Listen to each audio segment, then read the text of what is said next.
Laki-laki yang katanya cinta sama kamu, semuanya cuma bullshit.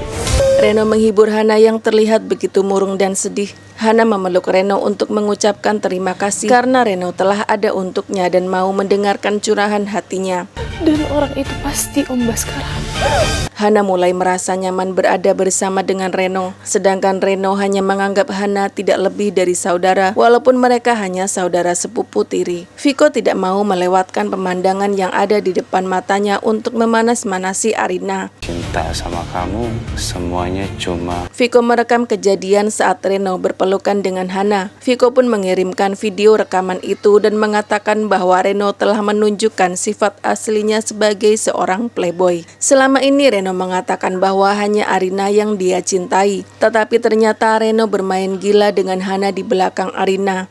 Bullshit.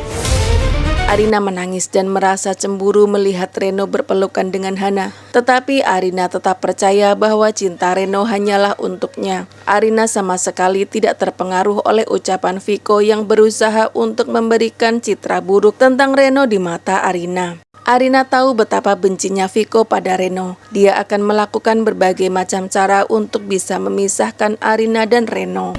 Ya Allah, kalau memang kemarahan membuat dirinya kehilangan arah. Kini Arina sudah tahu kenapa Viko begitu membenci wajahnya. Hal itu adalah karena wajah Arina sangat mirip dengan wajah Bu Reni.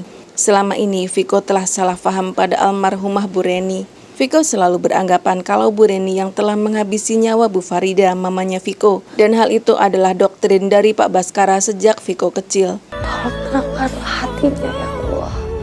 Pak Baskara ingin agar Viko sangat benci pada Bu Reni dan sibuk balas dendam pada Bu Reni agar tidak ada waktu bagi Viko untuk mencari kebenaran yang sesungguhnya kalau Pak Baskara lah yang telah menghabisi nyawa mamanya Viko. Bukakan pikirannya.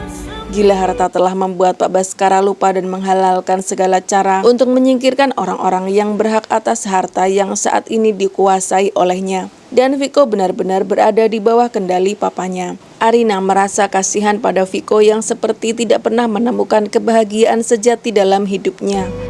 Agar dia bisa membedakan.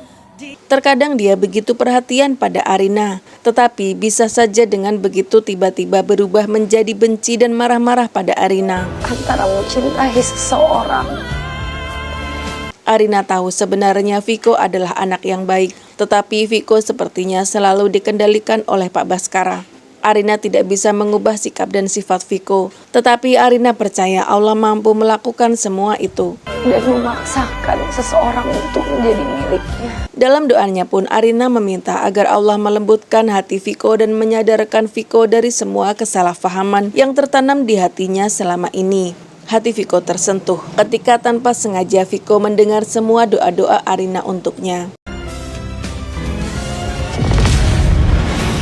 Tante Farida. Bu Soraya berkunjung ke rumah seorang laki-laki parubaya. Wajah Bu Soraya tampak begitu tegang, dan laki-laki itu menatap nanar kepada Bu Soraya. Sepertinya dia sedang mencari sesuatu. Siapakah laki-laki parubaya itu? Apakah mungkin dia adalah ayahnya Arina yang dulu pernah kabur meninggalkan Bu Reni ketika Arina kecil? Dia sama bapak itu punya musuh gak sih? Pak Baskara terkejut ketika tiba-tiba Hana bertanya apakah Bu Farida dan papanya Hana memiliki musuh. Pak Baskara bingung harus menjawab apa. Pak Baskara menjadi curiga apakah mungkin Hana saat ini sedang mencurigai sesuatu tentang kematian Bu Farida dan papanya. Dan apakah mungkin kedatangan Hana kembali ke Indonesia adalah untuk menyelidiki tentang kematian mereka berdua. Pak Baskara harus lebih berhati-hati pada Hana karena bisa saja suatu saat nanti Hana menemukan bukti bahwa Pak Baskara lah dalang dibalik kematian istrinya sendiri dan juga kakak iparnya itu. Pak Baskara tidak mau masuk ke dalam penjara dan kehilangan semua harta warisan dari kakeknya Hana dan Viko. Dan untuk